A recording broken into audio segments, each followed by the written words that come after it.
questo tutorial vi elenchiamo le operazioni che devono essere eseguite dalle aziende a cambio anno. Occorre distinguere tra chi gestisce l'esercizio per anno solare e chi infrannuale. Gli esempi riportati nel corso del tutorial fanno riferimento all'esercizio solare. Lo schema qui riportato riassume il flusso operativo che andremo a vedere nel dettaglio. Vediamo innanzitutto come creare il nuovo esercizio contabile dal menu. Configurazione operativa, ditta, dati ditta, contabilità, esercizi contabili. Premete il tasto Nuovo per creare il nuovo esercizio. Viene proposto l'esercizio successivo all'ultimo anno creato. Nell'esempio l'ultimo anno creato è il 2016 e quindi la procedura propone come nuovo esercizio da creare il 2017. Confermando con il tasto OK si entra nel dettaglio dell'anagrafica dell'esercizio. L'esercizio, la data di inizio e fine esercizio vengono proposti aggiungendo un anno al precedente gestito. Sul nuovo esercizio vengono proposti lo stesso piano dei conti dell'esercizio precedente, lo stesso piano delle voci dell'esercizio precedente se viene gestita la contabilità analitica, lo stesso regime contabile dell'esercizio precedente. Il flag sul campo In corso assume rilevanza come dato proposto per l'inserimento della prima nota contabile e per le elaborazioni contabili, come ad esempio il bilancio e la stampa delle schede contabili. Riprendendo quanto appena detto sulla gestione dell'esercizio in corso, Spring SQL consente di caricare documenti su 2 o più esercizi contemporaneamente, con i seguenti vincoli sulle date di registrazione. Per preventivi, ordini di TT e fatture emessi o registrati, l'esercizio contabile viene proposto in base alla data di registrazione, indipendentemente dall'esercizio definito come in corso. Su questa tipologia di documenti l'esercizio contabile proposto non è modificabile. Quanto appena detto vale anche per le registrazioni di prima nota magazzino. Sui documenti di prima nota contabile, invece, l'esercizio proposto è quello definito come in corso.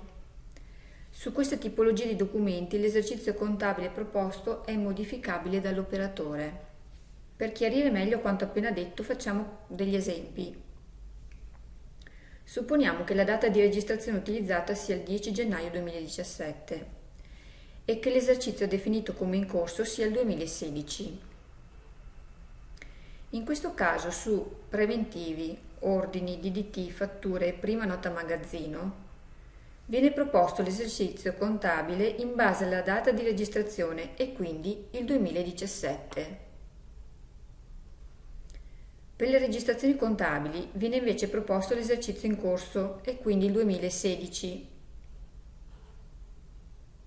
Se l'operatore non varia l'esercizio contabile proposto, il movimento di prima nota contabile avrà una data di registrazione successiva alla data di fine esercizio contabile 2016. A parità di data di registrazione, se l'esercizio definito come in corso è il 2017, su tutti i tipi di registrazione l'esercizio contabile proposto sarà il 2017.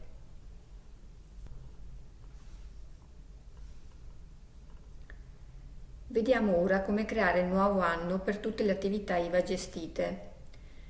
Dal menu Configurazione operativa, ditta, dati ditta, contabilità IVA, attività IVA.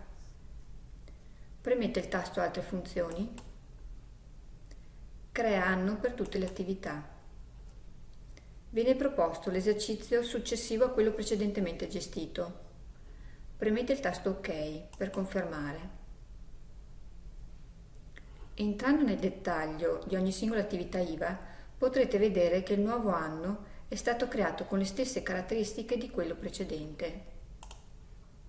Da evidenziare che se l'attività IVA prevede la gestione del prorata, in creazione del nuovo anno IVA al campo percentuale detraibile viene automaticamente riportata la percentuale dell'anno precedente. Essa dovrà essere rettificata in base a quanto contenuto in dichiarazione annuale IVA. Dal momento che il gestionale è integrato con IDF per le elaborazioni fiscali, occorre inserire il nuovo esercizio contabile ed anno IVA anche per questa procedura. Tale operazione può essere eseguita in automatico lanciando la funzione Avviamento azienda per il nuovo anno.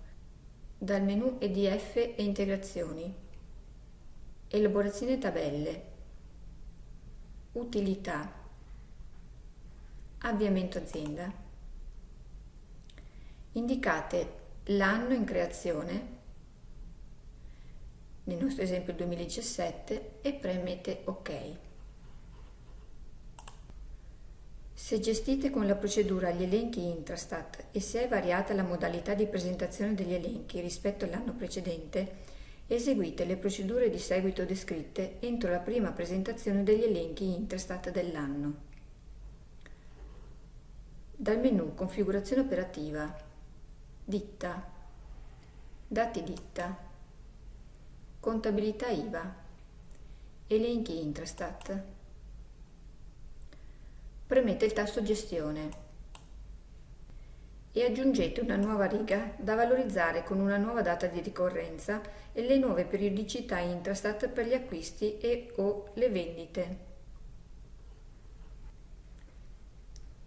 Nel caso in cui abbiate variato la periodicità Intrastat in Spring SQL, è necessario lanciare l'utilità di avviamento azienda per IDF. Dal menu EDF Integrazioni, Elaborazione tabelle, Utilità, Avviamento azienda, indicate l'anno in creazione, nel nostro esempio il 2017, e premete OK. Nel caso in cui l'azienda sia esportatrice abituale, è necessario indicare l'importo del plafond disponibile per il nuovo esercizio.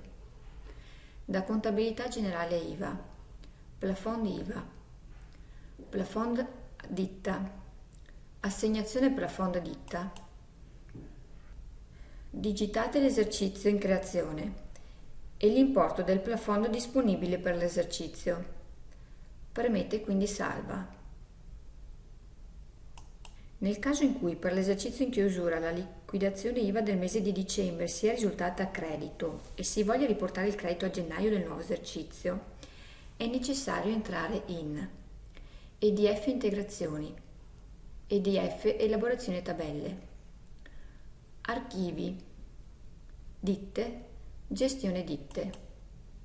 Nei dati IVA per l'anno 2017, nella sezione dei crediti IVA, crediti annuali, digitate l'importo dell'IVA credito dell'anno precedente da riportare sulla liquidazione IVA di gennaio nel nuovo esercizio. Quindi premete OK.